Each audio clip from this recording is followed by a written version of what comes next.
So you can sit meditation and establish your mind to make the mind peaceful while you're listening to the Dhamma. Today is the third day of teachings, the third day of Venerable Ajahn Anan's visit to Singapore, and it's the 28th of May 2023 today. We come together to learn about Dhamma in order to understand more deeper, to develop our understanding. We listen to Dhamma, and if we can understand it well, then we will gain wisdom. And wisdom is something that we all want. All people want to have wisdom, whether it's the laity or the monks, the monastics. Wisdom is very important for them. So wisdom, there is the knowledge in terms of the world, and there is the knowledge in terms of the Dhamma or the truth. So if one has wisdom, then one will be able to overcome all forms of suffering. And we have just chanted in praise of the virtues of the Buddha, Dhamma, Sangha. We chant and we have the Buddha as our refuge. And we can see that having the Buddha as our refuge, we are able to gain great benefit and to overcome our suffering. We can see in the world that we would have a refuge in terms of our parents, and they are important to us. They're important in terms of helping us, nurturing us and supporting us to grow older in the world. But in terms of our mind, we need the Buddha. We need that homage towards the Buddha in order to develop wisdom, in order to come to the Dhamma, or we say see the Dhamma, because this is the seeing of the truth, seeing of the truth that form is emptiness. So we can contemplate this, or we can see that emptiness is form, is rupa. They are both the same, because rupa or form is of the nature to be empty already, or emptiness is form, form is emptiness. Or we can contemplate the other aggregates that we take as a self, the feelings, the perception, the mental formations and sense consciousness. They are emptiness. So we can contemplate into emptiness. We see all these five aggregates, form, feelings, mental formations, perceptions, and sense consciousness as being impermanent, unsatisfactoriness, and not self. Seeing that is wisdom arising. And this is the highest point we can say of our development, or we say that we can see the Dhamma. The Dhamma itself is already here. It's already revealing itself to us. The five khandas or aggregates, the body and mind that we take as a self, it's already impermanent. But what we need is to open up our inner eye in order to see this. So we have in the world, we experience the world through our senses. We have the eye seeing form, ear hearing sounds, the nose smelling odors, the tongue tasting flavors, the body having sense impressions or touch, and the mind contacting mind objects. So this is happening all the time, and we can see that when we have this sense contact in the world, then a sense of self arises, a me and mine arises from that. So this is like we're being born. So we can say that we have many lives, or we're born into many lives in the space of one day. Whenever we're born into, we have happiness, then we can say we're born as one life. Or if we have suffering, displeasure, then we're born into another life. So if we're not careful, then the mind can be born or can go to a lower state. Or we say that the defilements of greed, anger, delusion arise in the heart. And this is happening right in this very life. So this life, we don't have to look at it in terms of a future life, the next birth as in a future life after we die. That's too far away. But we can see it right here in the present moment. And this is what the Kruba Ajahns, the great teachers, pointed at, is that we keep being born and dying right here, right in this lifetime. So all of us have a refuge, and this refuge in the Buddha Dhamma Sangha is something that we can't just abandon, because if we abandon the Buddha Dhamma Sangha as our refuge, then we'll be like orphans who don't have any parents to look after them. And then we'll experience all sorts of hardships and difficulties in our life, and we won't gain much. So we need to practice Dhamma. We need to have refuge in the Buddha Dhamma Sangha. And we can see and reflect through our life that we've experienced many forms of suffering, many hardships and difficulties in this life. And this has been because we haven't had Dhamma in our hearts. So this Dhamma is very important, and it's something that we need to find, to develop, to search for the Dhamma, or to have the Dhamma arise in our hearts.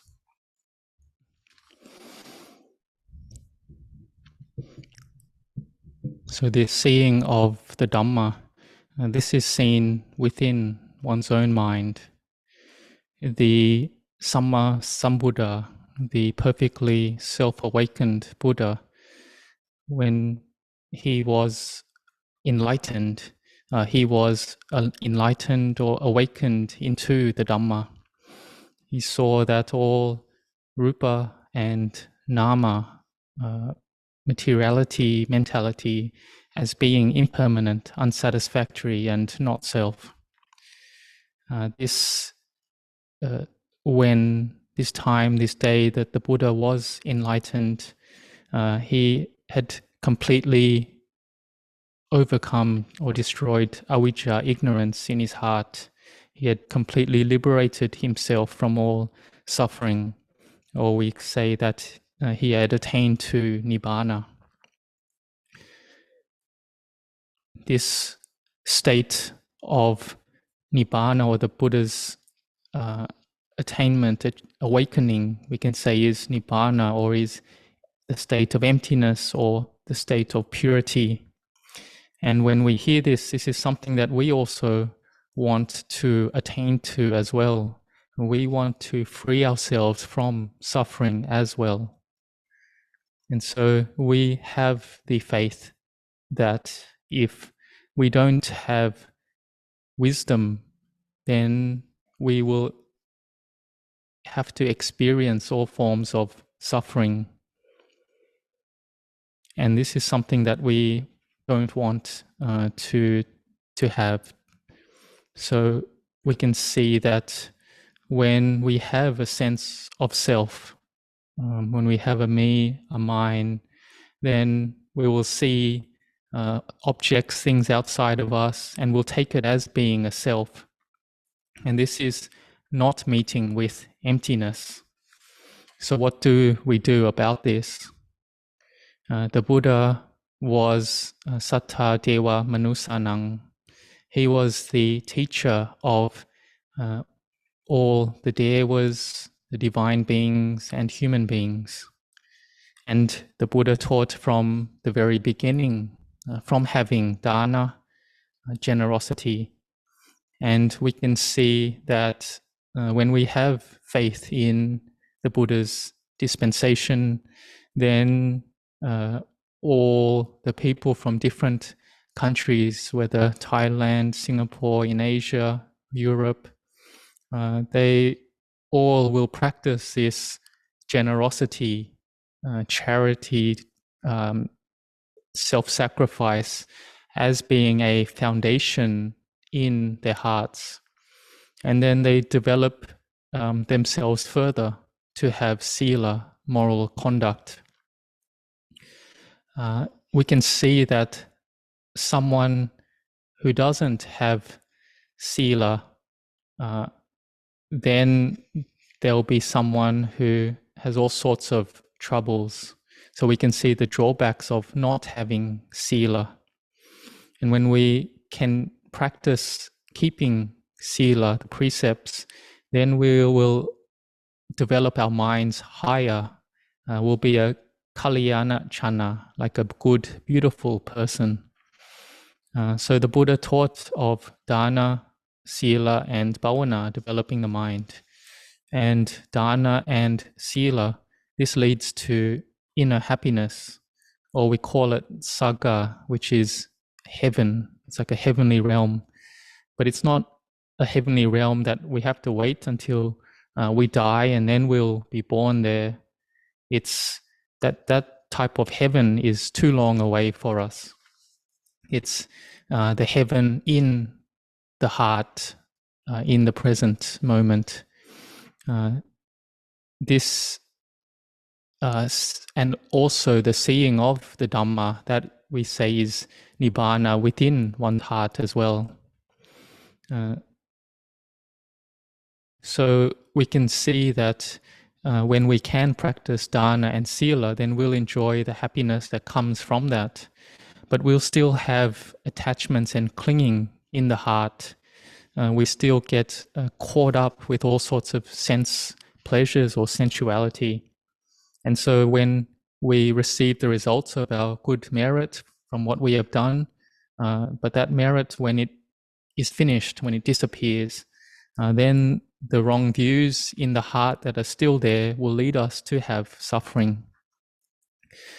So we can see that we have a lot of abundance in our lives. We have everything, but the mind is still agitated, is still worrying a lot, has a lot of concern. And so we see the necessity of training the mind. We see the necessity of developing a meditation object, we call it kammatthana, in order to make our mind peaceful. So we may listen to some of the suttas, the Buddha's teachings, or from the teachings of the sāvakas, the noble disciples of the Buddha, and may understand into the teachings very quickly. This is because of having built one's parami, one's spiritual qualities, potential for a very long time already. We can see that some in the time of the Buddha, they would be able to listen to the Dhamma maybe just one time, and they could attain to Sotapanna, stream entry, for a second time, then to Sakadagami, a once returner, a third time to Anagami, a non-returner, and ultimately attaining to becoming an arahant, fully awakened. And so this is coming from the merit that they have made since the past, since past lives. And so this then gives its results arising in the present. And just like for all of you coming here today, it's like you are continuing on to build your merit and parami, your spiritual qualities.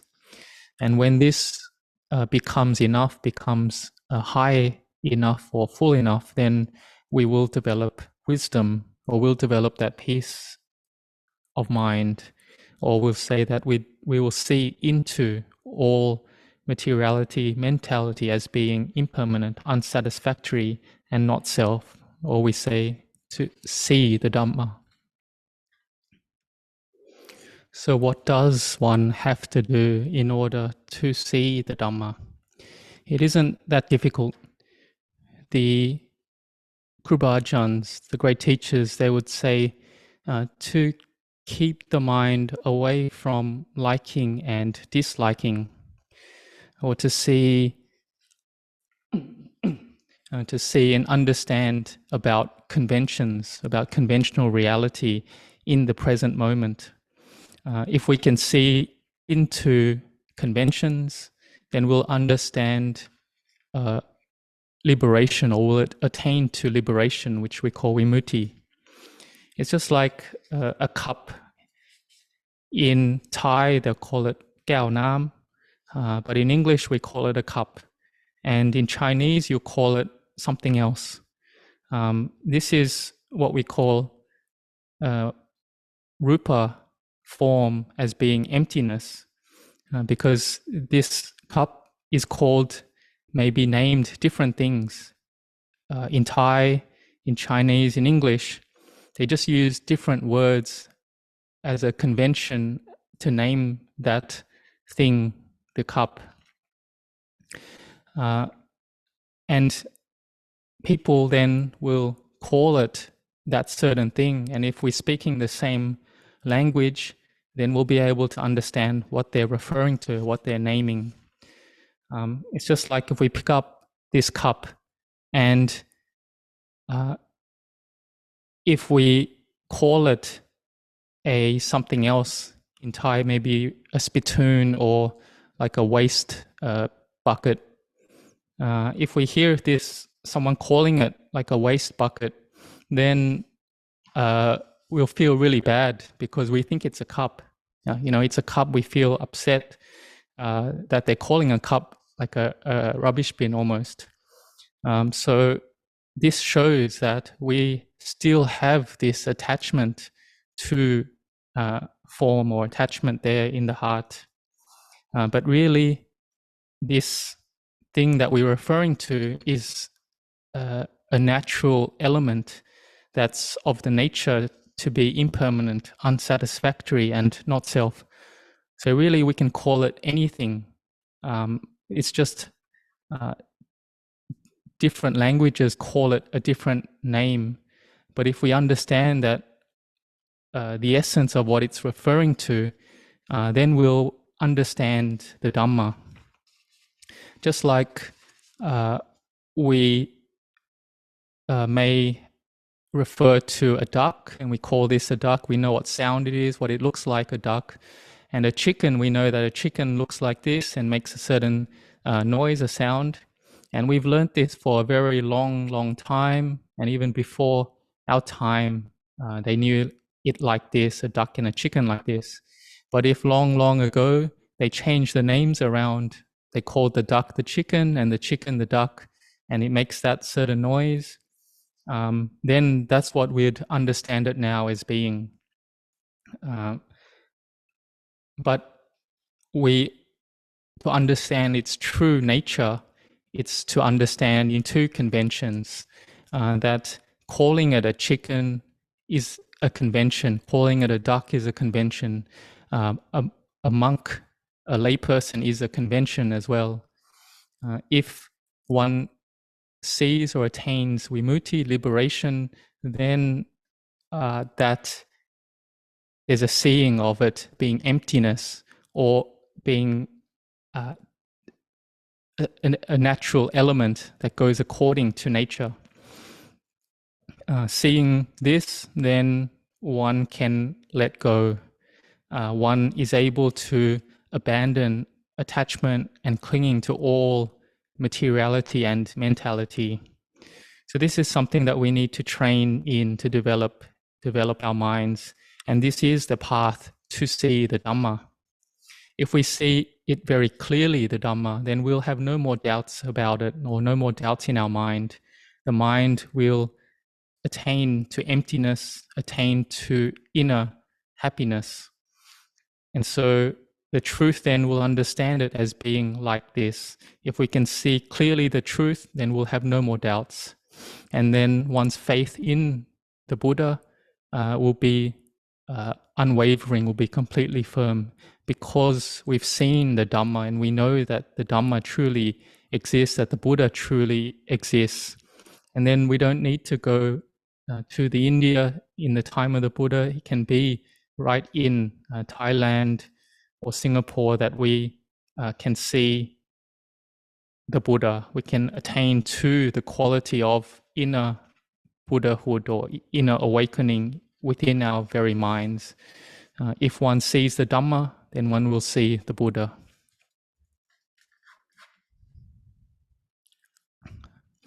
So we understand that when we see the Dhamma, then we'll see the Buddha within our heart.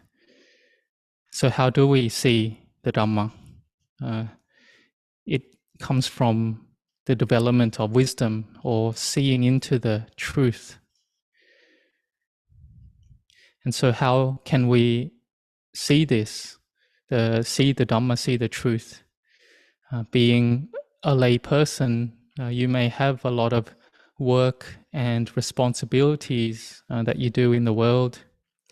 But in the time of the Buddha, they also had a lot of work on, and there were those that had a lot of hardships and difficulties in their life.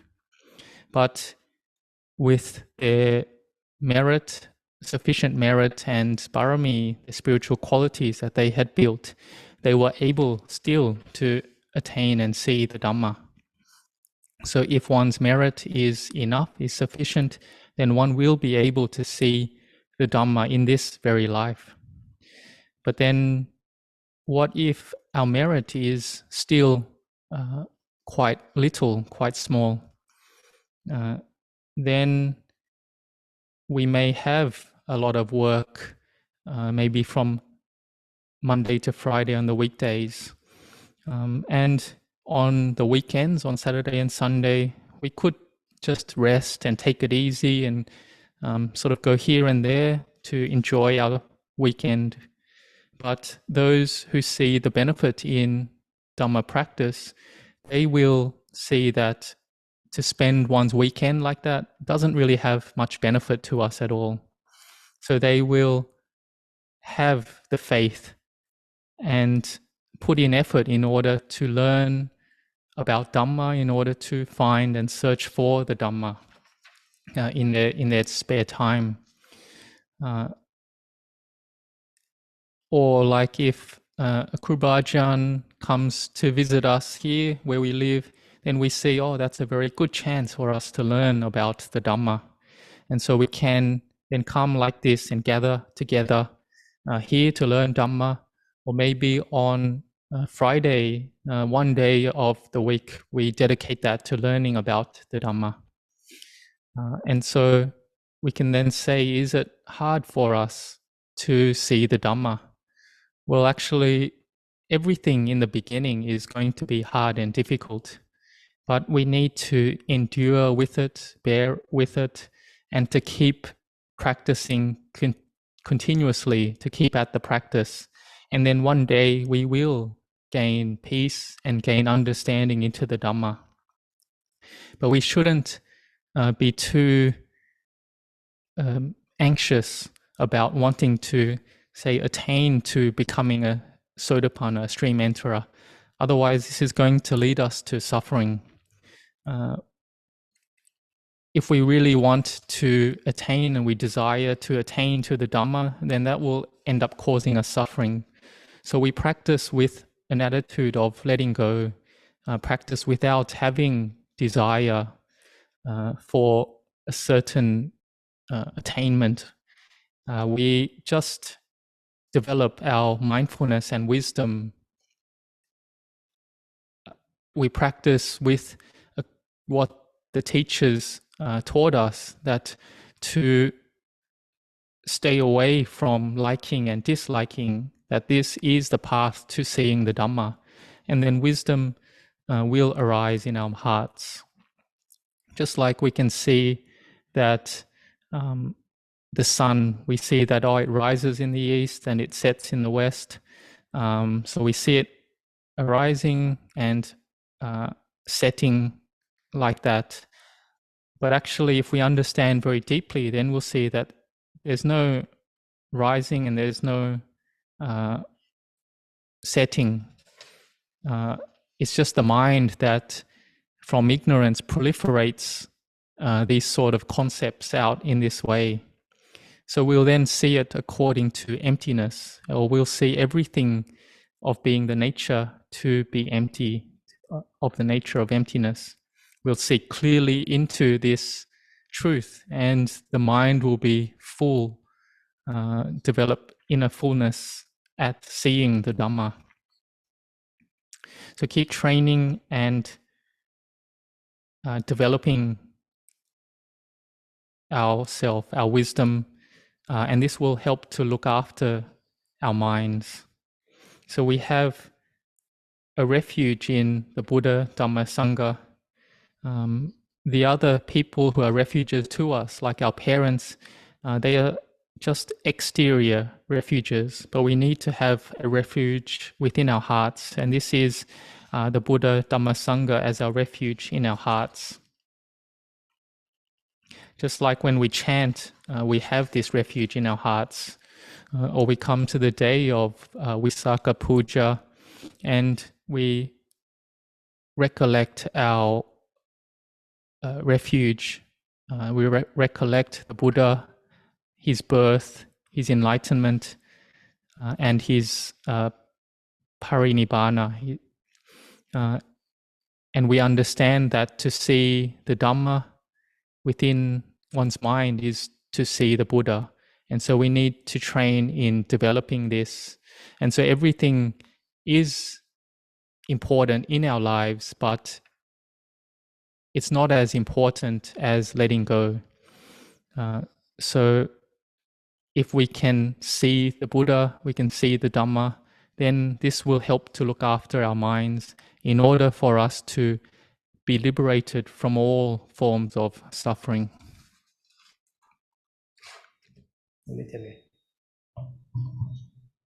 So we have 4 written questions here.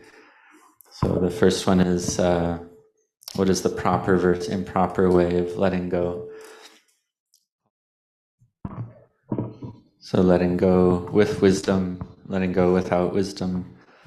So we have this mood that arises in our mind already, and we have suffering, and we feel like we can't fix it, where we just want to let go, we're not interested in it, we don't want to get involved with it. And that's letting go without wisdom. So letting go with wisdom, we attempt to address the problem first, to fix it first. So Venerable Ajahn Chah brought up an example very, very often, because Luang Pu Cha would teach letting go very often to his disciples. And there was one disciple that was living in a certain dwelling, and that dwelling had a hole in the roof. And when the rain would come, the storm would come, he wouldn't do anything to fix the roof. The rain would just come right into his kuti, to his monastic dwelling, and he would just move to the part of the kuti, part of the dwelling that the rain wasn't falling onto, and then he would just let the rain fall into the other part of the kuti. Then Luang Pu Cha was inspecting the monastery, and he took a look at that dwelling, and he said, "Oh, why is there a hole in the roof there? Who's the monk who lives in that kuti, and why don't they fix it?" So Venerable Ajahn Chah called that monk to him, Ajahn Sinwan, and asked him why wasn't he fixing the roof? He said, "Oh, I'm practicing letting go. I'm not doing anything because you taught us to let go, so I'm letting go." But Venerable Ajahn Chah said that this is the letting go of a stupid person, the letting go of someone without mindfulness or wisdom. Because they said if you were really letting go, then you would just sit right where the rain's falling. You wouldn't move to the other side. So he said this is letting go without wisdom. So one should attempt to address the problem first, to fix it first. And then if you really can't fix it, then you let go. And in that way, you don't suffer in your mind. So letting go with clinging, or letting go without clinging, can look very similar. So there was one foreign monk, a Western monk, and a Thai monk living together. And then this Thai monk had some holy objects, what they call or amulets, in his monk's bag next to him. And they were sitting meditation. And that Western monk sitting meditation, he was sore, wanted to go to the bathroom. So he got up from that meditation. And when he was walking by the Thai monk, he touched his head as he was going by and walked over his bag. And the Thai monk was very, very angry about this, because he held on to the view that the head is something holy, and also that one shouldn't step over these holy objects in the monk's bag. So this foreign monk didn't have clinging, but the Thai monk did have clinging, stepping over the holy objects and touching the head. So we see that the one with clinging suffered a lot, but the one without clinging didn't make an issue out of it and didn't feel suffering. So in whatever case, try to practice and train in order to realize emptiness, to attain to emptiness. And then wherever you go, you'll be able to let go with wisdom.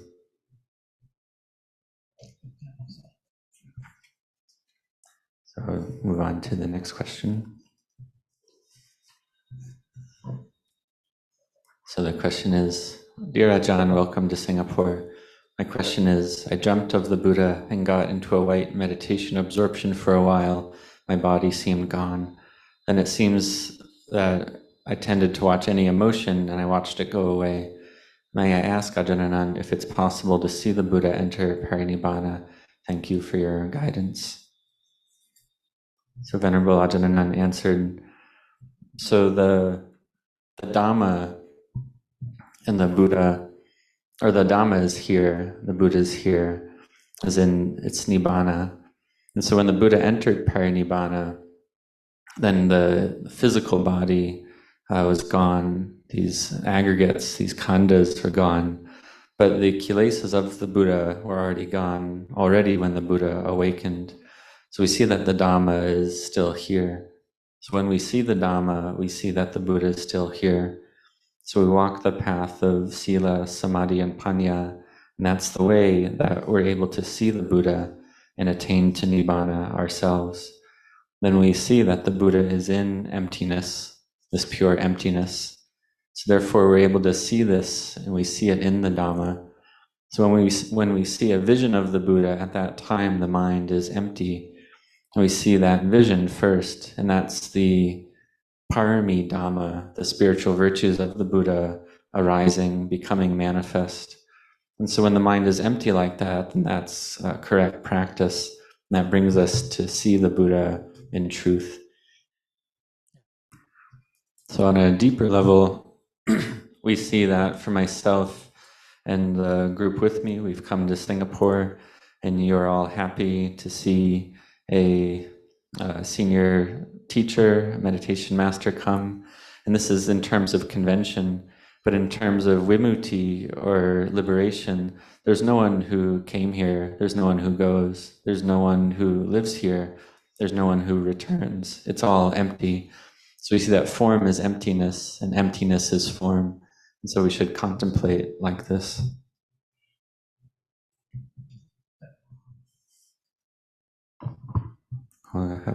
So the next question is, Buddhism teaches that the nature of this life is unsatisfactory. How do we reconcile that with our ambitions in life? Does that mean we should not strive or work hard to achieve the things we want in life? For example, I put in a lot of effort to work hard and persevere towards my goals, but I feel great suffering when I'm not able to achieve it, or when doubts arise that I'm not able to achieve it. Is the detachment that Buddhism teaches comparable to something like the Taoist concept of wu wai, the practice of taking no action that is not in accord with the natural course of the universe? where we still strive towards our goals, but we don't get attached to the results. So, so Venerable Ajahn Anan answered that that's correct, that one strives and makes effort with the attitude of letting go. So we practice to know the truth and accept that truth as well. The truth of nature, that all things arise, stay for a while, and then cease. But in our hearts, we don't yet accept that truth, and therefore we have attachment and craving arise. So we strive and we have effort, and in the beginning we do suffer. We have effort in whatever we're doing, and we do have suffering arise as well. But when the fruits of our effort arise, then we gain happiness. If we don't do anything, if we just let things go according to karma, then we'll just cycle around in the cycle of birth and death and samsara, and we won't be able to realize the end of suffering. So we have to make effort, we have to strive, but we do it without desire. We do it with the attitude of letting go. And so we do it in a way that makes us so that we don't suffer. And whatever fruits arise, whether they're big fruits or little fruits, a little or a lot, then we accept that. And we accept that it's a gradual path, a gradual training. Just like a child growing up, they start out as a small fetus in the womb and gradually grow up, and they're born, then they're a small baby, and they grow up, become a toddler, then an adolescent, then a young adult, then a full-grown human, and so on. This is something that takes time. Or when one studies in school, starts out in preschool or kindergarten, elementary school, high school, university, graduate school, this is something that takes time. So Dhamma practice, it's the same way. We have to patiently endure. We have to wait for the fruits to arise. Or it's like we plant a fruit tree. It's not that we plant a fruit tree and we just get to eat the fruits from that tree straight away. It doesn't work like that. We have to take care of that tree and nurture it, and we have to wait and patiently endure because it's something that takes time. So we should care for our hearts and minds to give rise to the Dhamma, to cultivate our minds with bhavana, to give rise to wisdom. So we teach the mind that it's not sure, it's not stable. This is something really easy, really simple. We just teach the mind it's not sure, it's not stable, it's not sure, it's not stable. We teach the mind and heart like this. So whether we're happy, we're sad, we like something, we dislike something, we want something, we don't want something, we teach the mind it's unsure, it's unstable, it's unsure, it's unstable. All it is just arising, staying for a while and ceasing. That's all that's happening there. Then this can bring us to know and attain to the Dhamma. Wishing you all the best and good luck and well-being. May you be strong and healthy. May you understand and attain to the Dhamma. May you succeed and prosper in all your endeavors. And may you travel home safe.